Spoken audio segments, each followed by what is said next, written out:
yung pagsamba namin sa mga larawan, ipinatutungkol namin yan sa tunay na Diyos. Kaya papayag ba ang Diyos, kapatid na Arnel, sa Biblia po, na kung tayo po'y sasamba sa Kanya, dadaan pa tayo sa mga larawan?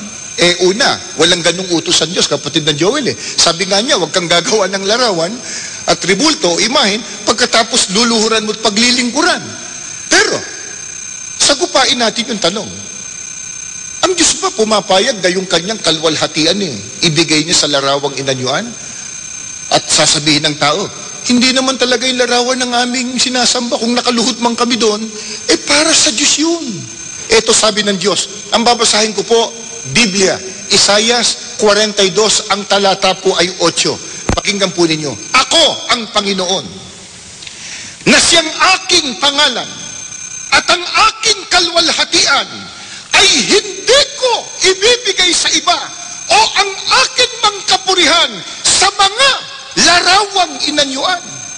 Ang liwanag po, emphatic ang sinabi ng Panginoon Diyos. Siya daw anya ang Diyos, at yung kalwalhatian niya at kapurihan, hindi niya ibibigay sa iba, kahit pa sa mga larawang inanyuan.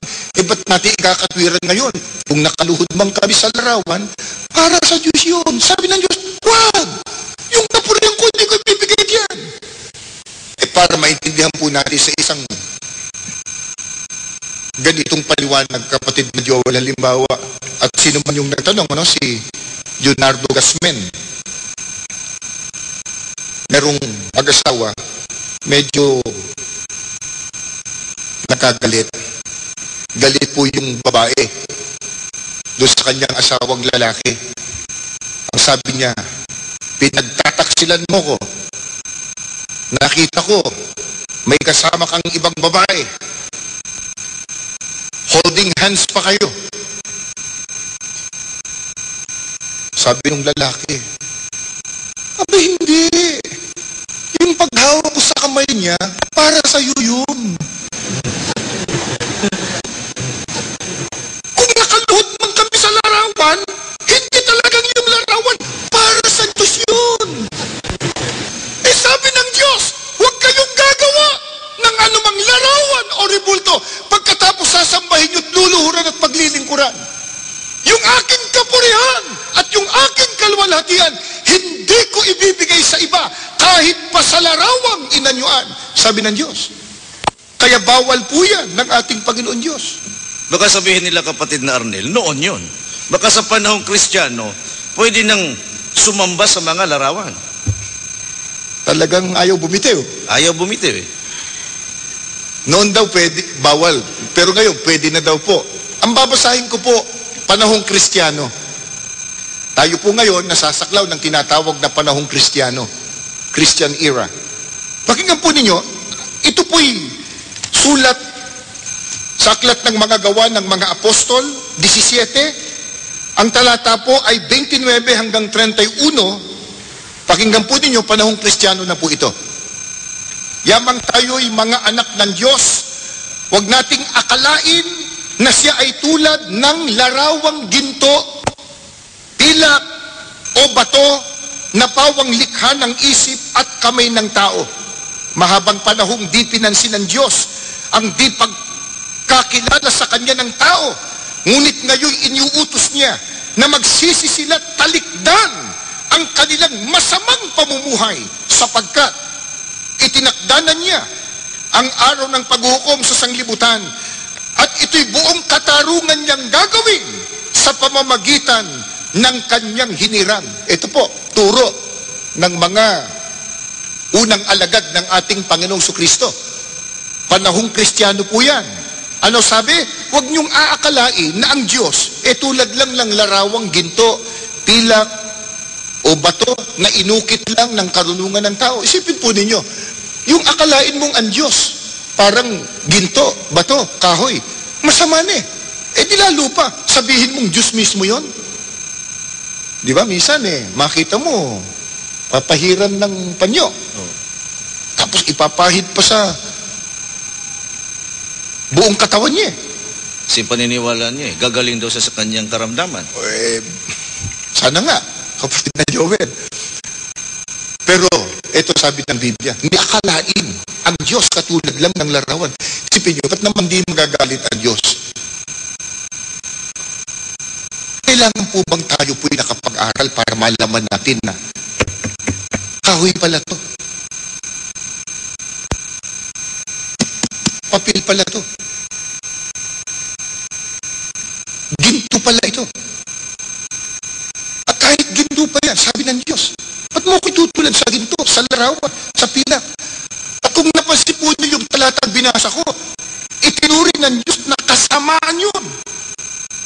At pinapagsisisi ang mga taong sumasamba sa mga larawan sapagkat nagtakdaan niya ang Diyos sa pamamagitan ni Kristo ng araw ng paghuhukom.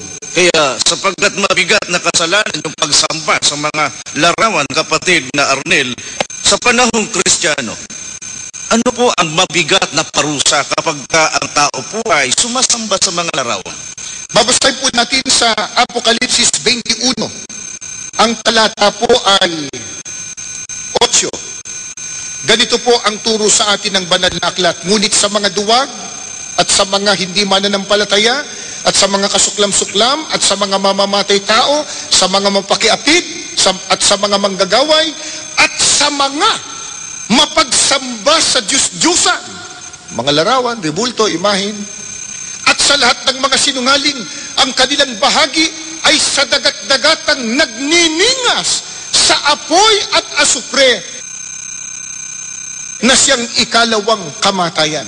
Ibig lang po sabihin, hindi po maliligtas pagdating ng paghukom. Bagkus mapapahamak sa dagat-dagatang apoy ang mga tao po na nahulog sa pagsamba sa mga Diyos-Diyusan, sa mga larawan o sa mga imahen. Kaya kung sakali po naririnig po ninyo na pinupuna po namin yung ginagawang pagsamba ng ibang mga tao, ibang relihiyon sa mga larawan, inuulit po namin. Hindi dahil sa nais po naming malakit ng damdamin o kaya ay sakta ng kanilang kalooban. Hindi po. Nais lang po namin na huwag silang mapahamak. Iwan yung masamang pagsamba sa Diyos-Diyusan. Ang sambahin po natin ang Diyos na makapangyarihan sa lahat. Sipin po ninyo. Sa panahon natin ngayon, di ba? Nagsisikap halimbawa ang mga alagad ng batas, ang mga iba't ibang ahensya ng gobyerno para sugpuin yung mga salot na nangyayari sa ating lipunan. Halimbawa, yung drug addiction. May mga kilusan na ilantad yung mga drug pushers, mga drug lords. Dahil yung mga yan sinisira hindi lamang ang kalusugan ng ating mga kababayan, kundi pati na ang kanilang mga kinabukasan. Pero kung yun, sinisika po natin, lalo na yung sisira ng ating relasyon sa Diyos. Dapat po nating punahin yung sisira ng ikapagtatamo natin ang kaligtasan pagdating ng paghuhukom. Dapat po nating punahin, hindi sa layuning malakit ng damdamin, kundi sa layunin po, maligtas sila pagdating ng araw ng paghuhukom.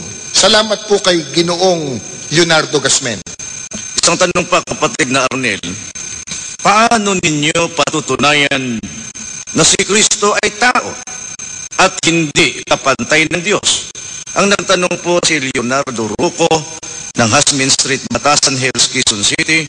Itong katanungang ito, kapatid na Arnel, na paano natin patutunayan na si Kristo ay tao at hindi kapantay ng Diyos. Ang pagkilala po ng Iglesia ni Kristo, mga mahal po namin mga panauhin, ay batay po sa itinuturo ng Biblia kung ano ang tunay na kalagayan ng ating Panginoong Jesucristo. At ang ating Panginoong Jesucristo ayon po sa itinuturo ng Biblia, siya po ay anak ng Diyos. Mababasa po natin yan sa Mateo 3:17. Si Kristo po ay ginawang Panginoon. Ang gumawa sa Kanya, ang Diyos. Mababasa po natin yan sa Gawa 2:36. Si Kristo po ginawang tagapagligtas. Ang Diyos po ang gumawa sa Kanya, na siya, si Kristo, ay ginawang tagapagligtas. Gawa 5:31.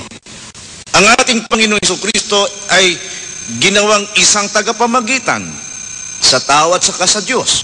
Sa unang Timoteo 2:6, 5, at ang ating Panginoong Hesukristo inilagay sa ibabaw ng lahat ng nilalang.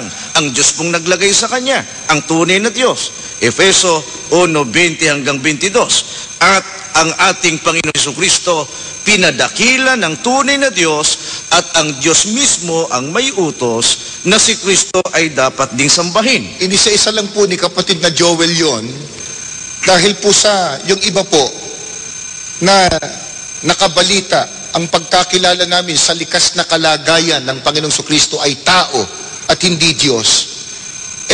Pinararatangan po ang Iglesia ni Kristo na hindi daw po kami kumikilala kay Kristo. O kaya, minamaliit daw po namin ang Panginoong Kristo. Hindi po.